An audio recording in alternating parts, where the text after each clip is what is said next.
Hello my friends, did you know that you could buy stocks from a brothel not so long ago? That you could tell your friends and family that you were an active investor in prostitution? Would you invest in a brothel if you had the chance? And will you be able to invest in legal prostitution anytime soon? I'm going to tell you all about it. We are here talking about the brothel called The Daily Planet, an Australian company that was founded illegally in 1975 by John Trimble.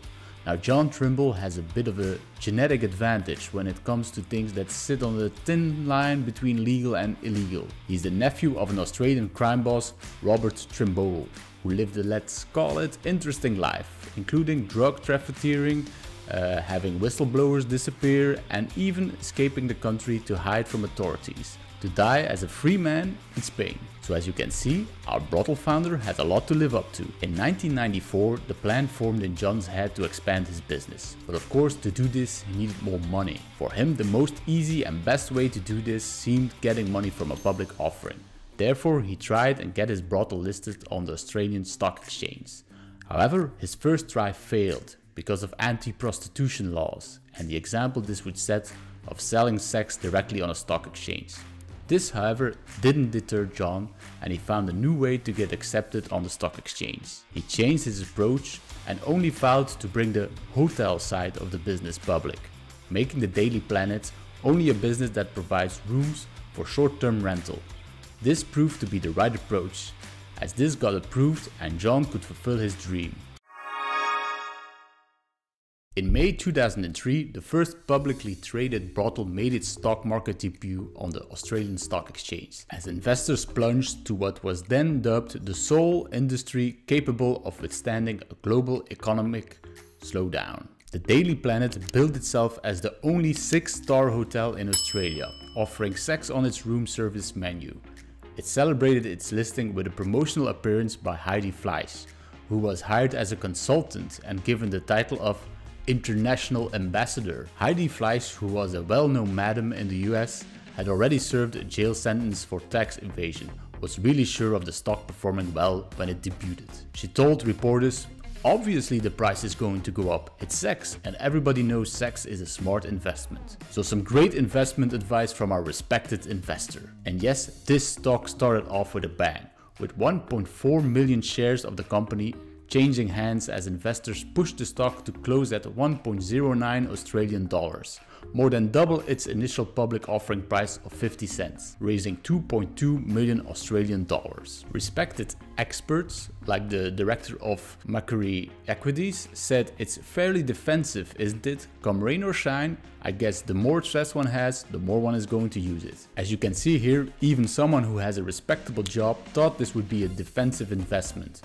Remember that as we look further in this great business. The Brothel was located on the outskirts of Melbourne and features 18 rooms, each appointed with different teams, including the Christian and the Roman. Rooms were available with 2 or 4-person showers, 8-person hot tubs, and beds large enough to accompany a small group. Named after the newspaper where Superman worked, all the hotel receptionists went by the name of Lois Lane. And the lobby even features a telephone booth for rapid change of clothes, I guess. Visiting the Daily Planet isn't cheap, with room fees of $115 an hour, and the company forecasted it would reap around $460,000 in rent revenue over the next year. And this is where the bulk of the revenue comes from. The so-called ladies' fee goes directly to the individual sex worker.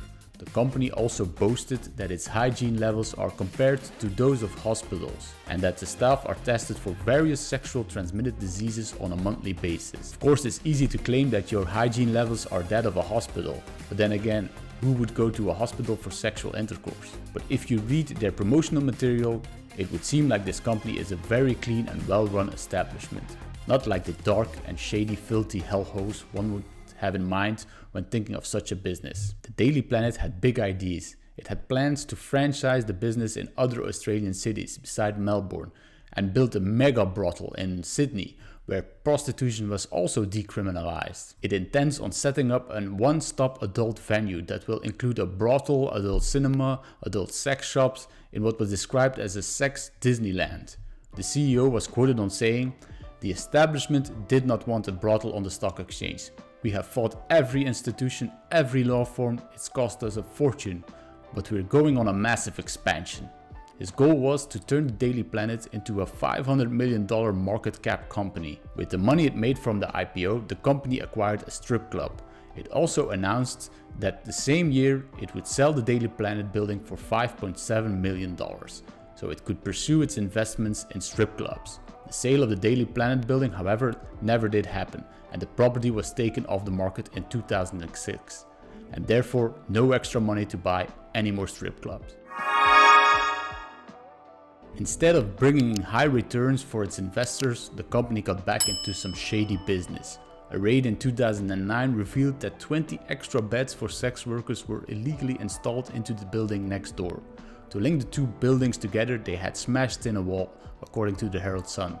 Also, hygienic standards were not really on hospital or any standards for that matter in the extra rooms. The big expansion for the company never happened. The company changed its name to Planet Platinum and the share price went lower and lower. By the time the company was delisted in 2016, it reached a share price of 20 cents, less than half of its opening price in 2003. The assets of the company were sold that year, with the main building bringing in $8.8 million. The neighboring commercial buildings were also sold to the same developer that bought the main building for $1.9 million each. The new developer turned it into a drug rehabilitation clinic, because he thought drug rehabilitation and Roman-themed rooms go well together. However, only 1 year after opening its clinic, it was shut down again after a raid by the police exposed a drug lab rather than a clinic. Now that makes more sense, I guess. Anybody that listened to some of the experts who said it was a very defensive stock had lost a lot of their money in the process, if they didn't sell out already at a loss. This again for me proves that you really can't listen to anybody when it comes to investing. I cannot stress this enough, you really have to do your own research. It's easy to become an expert in something. If I was to come on a talk show right now where they know I have a financial YouTube channel, they would call me the financial expert. But I'm no more an expert than you are. You just have to do your own research. And above all, trust the numbers, because numbers can sell you hype. This is the first, and as far as I know, the only time a brothel has become successfully listed on a stock exchange. That's not to say that others haven't tried. North American brothel operators have tried similar moves and failed. Mustang Ranch tried to mount an IPO on the Nasdaq stock market in 1990, but was unable to get necessary regulatory approval from the various states, many of which recoiled at the notion of sanctioning the sex trade. And there were even rumors of another mega brothel hitting the stock market again in Australia. The owner of the sex toy maker Delecta wanted to build a mega brothel in Sydney and revive its Delecta stock with this new income stream. This, however, never really panned out, since Delecta eventually found itself in some bad weather and even changed its business into a mining operation. Yes, from a sex toy maker to a mining company. So as you can see again, the whole brothel stocks are a sure thing thesis that doesn't add up. In the end, we can't condemn the Daily Planet for trying. The CEO John Trimble had a vision and he really tried to make it into a reality. Now the question is, would you buy stocks from a brothel if there was one listed right now? Or wouldn't you do that because of a moral principle? If you enjoyed this video, please leave a like and subscribe if you want to see more related content. See ya!